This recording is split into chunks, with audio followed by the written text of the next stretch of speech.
This topic may not be something that you've ever grappled with, but what are your thoughts if someone were to genuinely ask you, maybe just someone in a state of ignorance? That's what I would hope the situation is. If they were to ask you about God's wiping out, if you will, of the Canaanite people. They're hearing things about God, about how God is a loving God. But then there's this execution, if you will, of who knows how many people. Someone who's maybe genuinely asking, I'm trying to understand this God in which you're trying to share with me, how it is that not only whenever they went in to destroy these people, essentially, but they were even told not to show any pity. Yet, I also read about you loving your neighbor as yourself. I mean, how do I harmonize these things? I do appreciate it. It made me think. I appreciated what was said in class about this concept of not trying to defend God. I do agree with that. It was making me think. I don't think that we need to apologize for God. As a matter of fact, I've heard Christians that have tried to shy away from this topic. And I agree with that. More where I'm coming from, because I think it's important what was said, is to make sure that we're accurately explaining the nature of God. I've titled this one, God versus the Gods. And I'll explain that as we get into it. But I think that's really one of the main issues that we have here, is who is God really fighting against as we get into the text. Rod has been doing an excellent job leading us in the Bible with the survey. And I had asked Billy and Rod, from time to time, I want to know if there's something we'd like to discuss.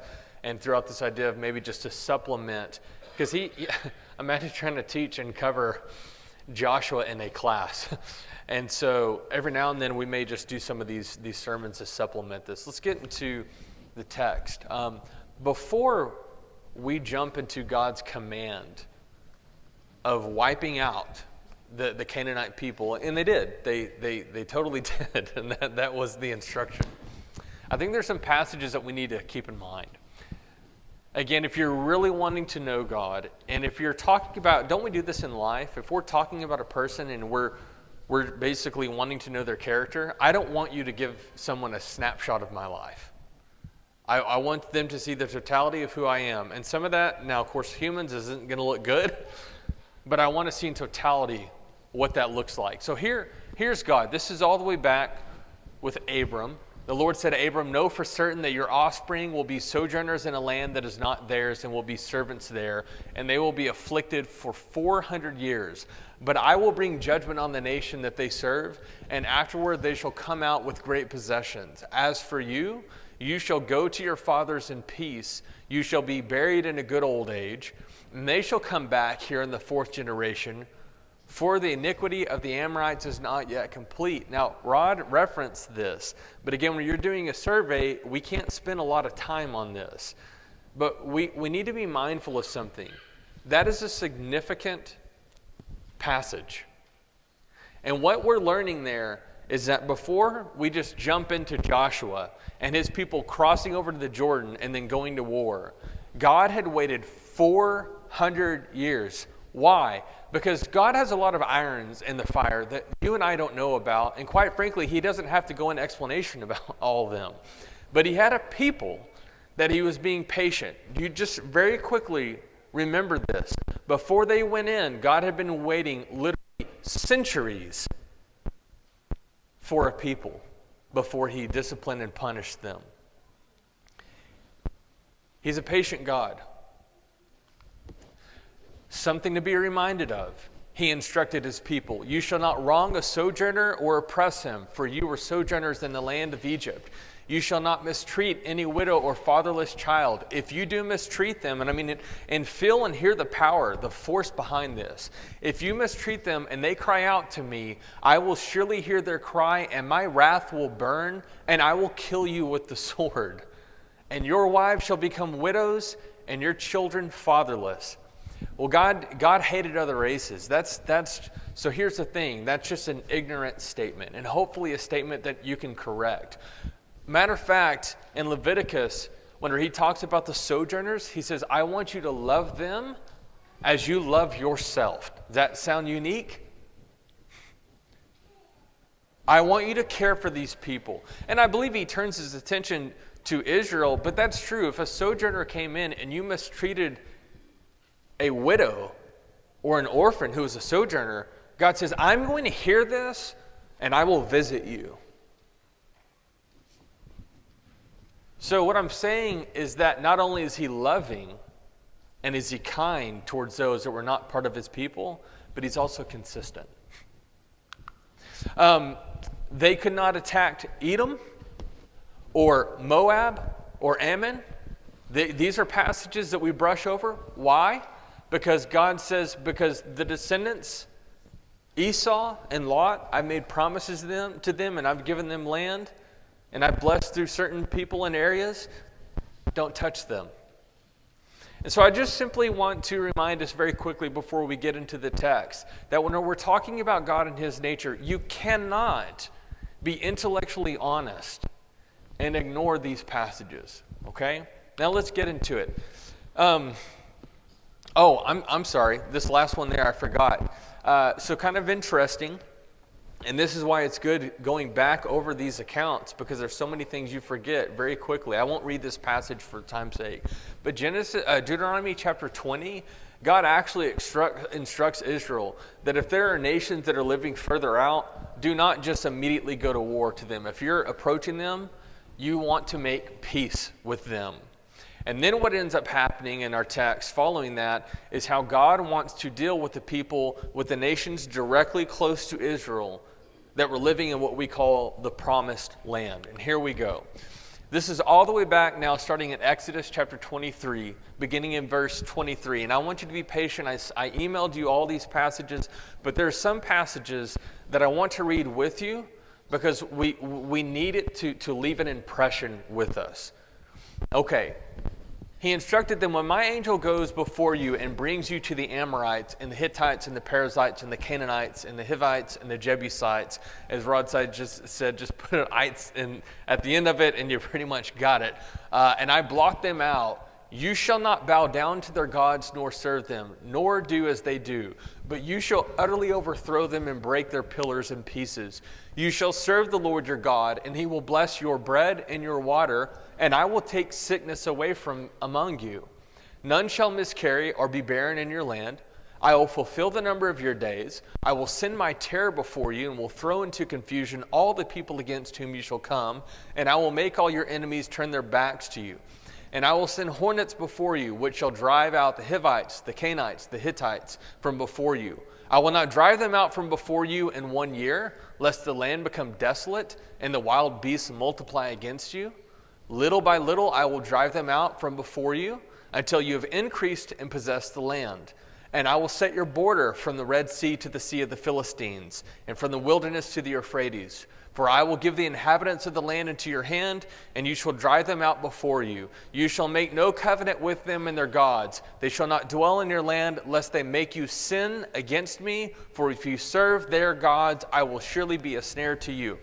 I've preached on this lesson before, but of course I'm going back through all these passages again. I try to just study this fresh.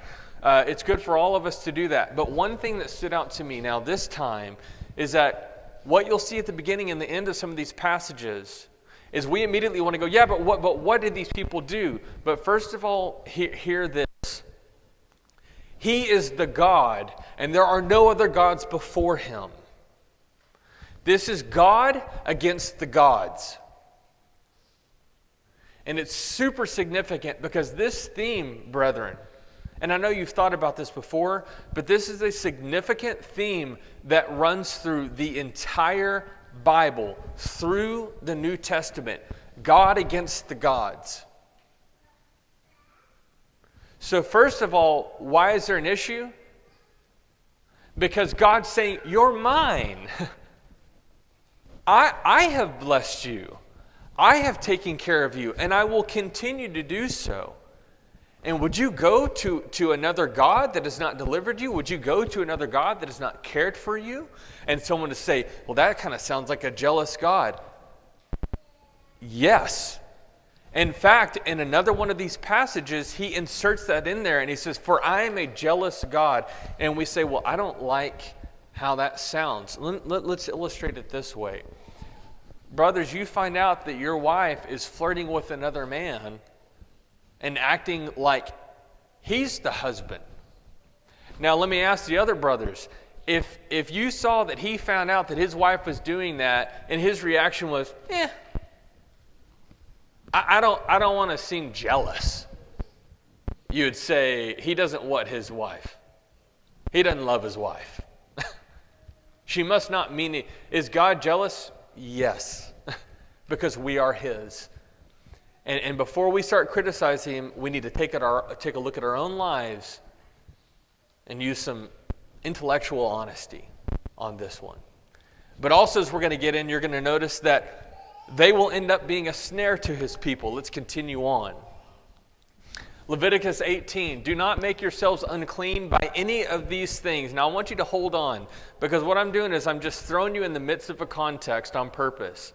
These things are what we're going to be asking. What are these things he's talking about? Do not make yourselves unclean by any of these things, for by all these the nations I am driving out before you have become unclean, and the land became unclean, so that I punished its iniquity, and the land vomited out its inhabitants. But you shall keep my statutes and my rules, and do none of these abominations, either the native or the stranger who sojourns among you. There it is again. You notice how there are outsiders within, okay? For the people of the land who are before you did all of these abominations, so that the land became unclean. Lest the land vomit you out when you make it unclean, as it vomited out the nation that was before you. For everyone who does any of these abominations, the persons who do them shall be cut off from among their people. So keep my charge never to practice any of these abominable customs that were practiced before you, and never to make yourselves unclean by them. I am the Lord your God. What are these things? You know, this is in the midst of a chapter where he's warning Israel against sexual sin. What kind of sexual sin? You name it and it's in there. God's saying, don't commit adultery. Why? Because they do these things. Don't be guilty of incest. And it's almost embarrassing how many ways God has to address incest. Just have fun and read that one on your own. These things. Don't be guilty of bestiality. Do you have to tell people that? Yeah. And that's what these people are doing. Don't be guilty of homosexuality. Is that what they're doing? Yes, that's what they are doing. And they go to mediums and they go to sorcerers and they do all sorts of things. In the midst of that context of sexual sin, here's an odd one. We have Leviticus 18:21. You shall not give any of your children to offer them to Molech, and so profane the name of your God. I am the Lord. What's God's deal with picking on these poor Canaanites? Yeah, hold on a second. Hold on a second. These people were ruthless. They were known for incest. They were known for murder. They were known for rape. They were known for cult prostitute. Molech, so we need a little bit of context. So Molech was the Canaanite god. It was this big old statue. It had a bull head, and its arms were out like this, okay? It had a big old belly on it, but the belly was hollow. So they would kindle fire in there. They'd put all this wood inside of this god, and they would stoke it and get it really, really, really, really hot. And then you would sacrifice your child. You'd put it on his arms, not even in the fire, on the arms, as it burned the child to death, sizzled.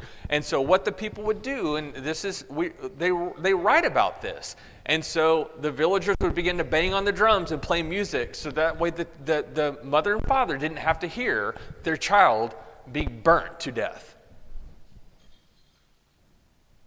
So here's the thing. Like, we need to not be in a state of ignorance. That's who he was talking about. Oh, poor Canaanites.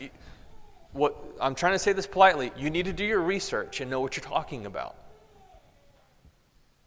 These are the Canaanite people. Leviticus chapter 20, 22 through 23. I think hopefully then you'll be able to to understand where God is coming from. You shall therefore keep all my statutes and all my rules and do them, that the land where I am bringing you to live may not vomit you out. And you shall not walk in the customs of the nation that I am driving out before you, for they did all these things, and therefore I detested them. God was not happy about these things that he saw. Can I read one more passage with you? This is Deuteronomy chapter 7. Deuteronomy 7. It's kind of one of the key passages when we're talking about the motive is why he was driving them out. It's not the only one that we have a few in Deuteronomy. Again, I sent those passages out to you. But this is Deuteronomy chapter 7. I'd like to read verses 1 through 11 with you. When the Lord your God brings you into the land that you are entering to take possession of it, and clears away many nations before you, the Hittites, the Girgashites, the Amorites, the Canaanites, the Perizzites, the Hivites, and the Jebusites, 7 nations more numerous and mightier than you. And when the Lord your God gives them over to you, and you defeat them, then you must devote them to complete destruction. You shall not make covenant with them and show no mercy to them. You shall not intermarry with them, giving your daughters to their sons or taking their daughters for your sons. For they would turn away your sons from following me to serve other gods. Then the anger of the Lord would be kindled against you, and he would destroy you quickly. But thus shall you deal with them. You shall break down their altars and dash in pieces their pillars and chop down their Asherim and burn their carved images with fire. For you are a people holy to the Lord your God. The Lord your God has chosen you to be a people for his treasured possession out of all the peoples who are on the face of the earth. It was not because you were more in number than the other people that the Lord set his love on you and chose you. But it is because the Lord loves you and is keeping that oath that he swore to your fathers, that the Lord has brought you out with a mighty hand and redeemed you from the house of slavery, from the hand of Pharaoh, king of Egypt. Know therefore that the Lord your God is God, the faithful God who keeps covenant and steadfast love with those who love him and keep his commandments to 1,000 generations, and repays to their face those who hate him by destroying them. He will not be slack with one who hates him. He will repay him to his face. You shall therefore be careful to do the commandment and the statutes and the rules that I command you today. This is... And the thing is that and this is serious. I mean, and you should feel the gravity of this, but we should seek to understand it in totality. And I'm telling you, as I was going through this passage, I was making, here are my notes for myself that I'm sharing with you. Here's what I'm learning from this. Here's some of the key takeaways. That they would have an evil influence on his holy children. Parents, I'll ask you this in a moment. Are you concerned about the influence that the world has on your children? They would turn them to another God. And not only was that wrong, but turn them to a God that could not deliver them. They would bring about Israel's destruction. If he allowed this to happen, not only would it mess up their lives and turn them away to a false God, but then God, because he is who he is, would end up punishing them. It was proof of God's love and promise keeping. I am caring for you, and also whenever I make promises to people, I keep them. And so whenever I deliver you into this land, it's also remember not only that I'm caring for you and am I keeping myself holy, but I am carrying out my promises. And so therefore, God would visit, and I think we need to think about it this way. Well, what was wrong with the Canaanite people? Brethren, they hated God. It doesn't say that. It does. Read those passages again. God is going to destroy those who what? Who hate him. They weren't buddies with God. And so what God was doing is that he was actually using Israel as the tool or the sword to punish a people who were hating him. And can I just say as a side note, Israel was also going to learn through this whole process about who God is and his relationship with them. And so that's why, yes, in Deuteronomy 7:16, and you shall consume all the people that the Lord your God will give over to you. Your eye shall not pity them, Neither shall you serve their gods, for that would be a snare to you. What about the women? There were a lot of evil women among the Canaanites, brethren. What about the children? Oh, I know. But you know what? I'm just going to say something that you've already thought of on your own, and it is what it is. There are going to be a lot of kids that were saved from an evil example. But at the end of the day, He is God, and He does what is right. So here are some fair questions that I believe are fair questions. In hope that you're talking to someone, but here's the thing, maybe you've grappled with these questions. Here's some fair questions that we need to ask. Are we saying there's a standard? Okay, so if and what I mean is that if a person's sincerely asking, hey, it kind of seems wrong that God did that. Well, that's fine, but that's an interesting thought. So now what we're talking about is about the concept of right or wrong. And I agree with you, but what we need to do now is work on who gets to define what is right and wrong, and hopefully that will lead us to God, and then put confidence in Him and His judgment. Okay? I just don't want to overlook that. Do we want God to destroy horrific practices or not? The thing is, and I do feel sorry for God on this one, because I feel like whenever you're dealing with people that hate Him, He can never do right. He can never do right. And what I mean by that is, well, if He's a good God, then why is He allowing all these things to happen? Well, then He goes in and He says, do you see what they're doing? I'm going to utterly wipe them out. And then we go, well, you shouldn't do that. That's not right. It's like, well, which one do you want? Do you want me to address it or not? And I think for people that have a tender heart, they'll begin to see, okay, yeah, we're seeing the reason behind this. But of course, whenever someone hates God, and I also say this as an encouragement to you, brother, sister, you need to have the wisdom to know whenever to dust your sandals off, your feet off, and move on. Because with some people, God just can't win. Okay? Do you protect your children? I already asked you that. But you'd say, yeah, but Sean, I'm not killing anyone. Well, and that's good, because you don't need to be going out killing anyone, because God's not put that in your hands to do.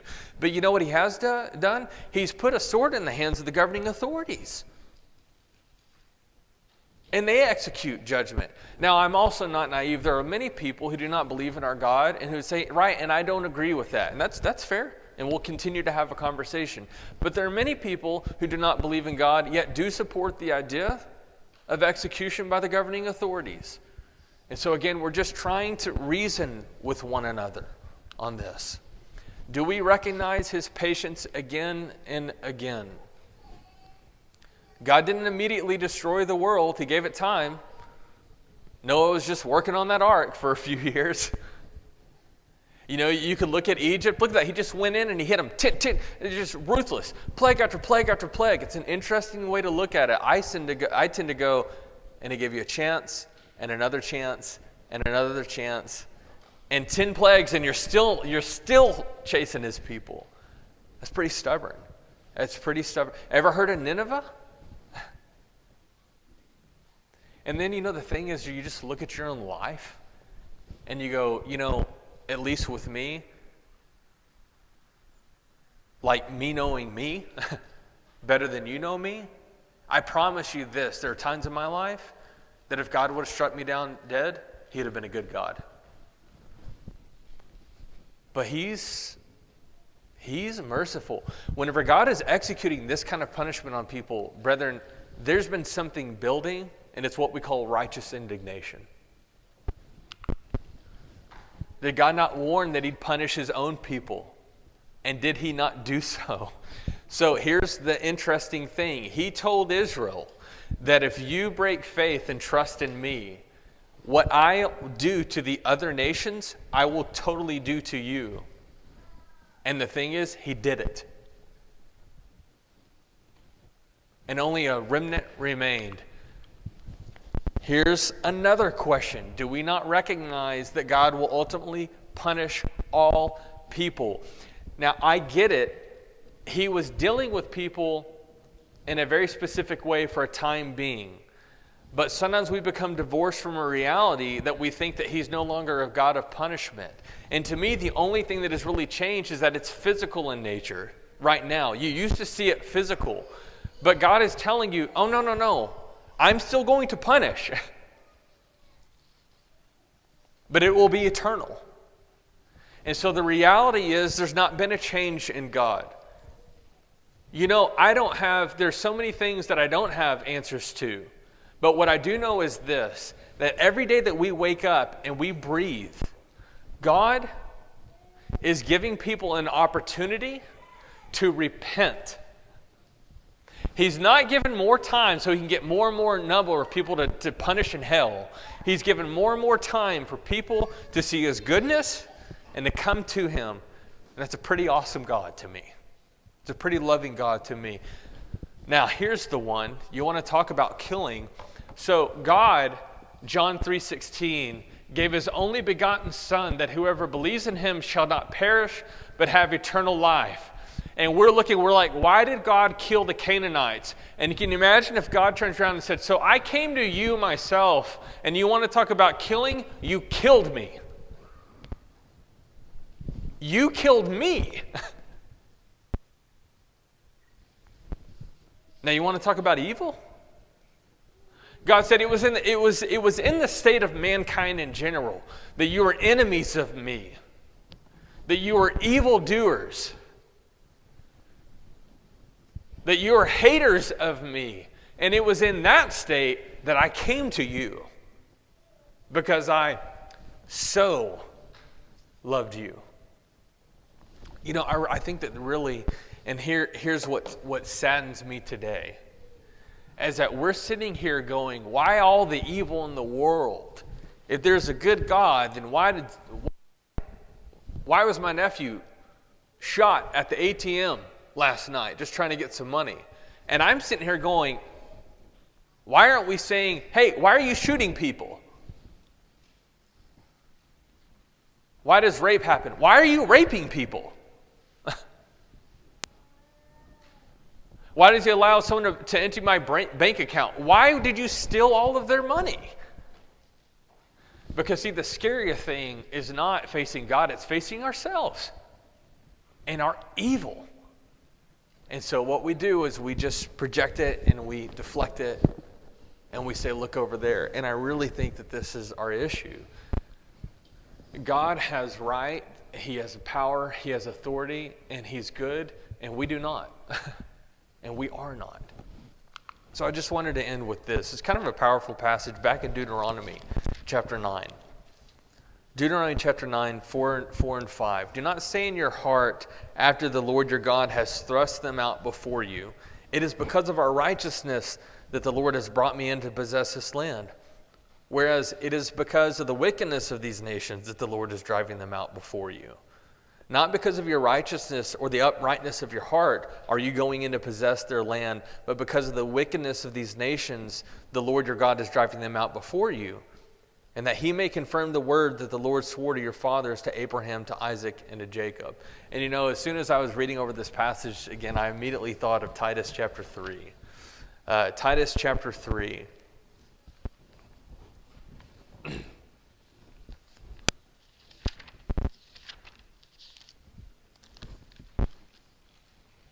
I'm in verse 3. For we ourselves were once foolish, disobedient, led astray, slaves to various passions and pleasures, passing our days in malice and envy, hated by others and hating one another. But when the goodness and loving kindness of God our Savior appeared, he saved us, not because of works done by us in righteousness, but according to his own mercy. And so, here's my word of encouragement and hope for someone that may be here this morning, and is trying to figure out who God is. Or maybe you're looking at your life and you're going, you know what, I don't know that I'm any better than those Canaanites, and maybe I should be wiped out. God brought the people into the promised land and he gave them rest. David later on would talk about a rest, and the Hebrew writer picks up on this and he goes, it's interesting. He's like, because if David talks about a rest, there's yet a rest to come. And what the Hebrew writer is talking about a home with God. There is a rest waiting for you. It doesn't matter who you are. It doesn't matter where you've come from. It doesn't matter what you have done. You know, there's going to be a sweet little place for Rahab, the Canaanite prostitute. The great, I don't know how many tell me great-grandmothers. Too many, Rod says, of Jesus Christ. This Canaanite woman who had the same spirit as David. I am the woman. I'm the woman. Be merciful to me and bring me in. And this is the God that I know. So we encourage you to come to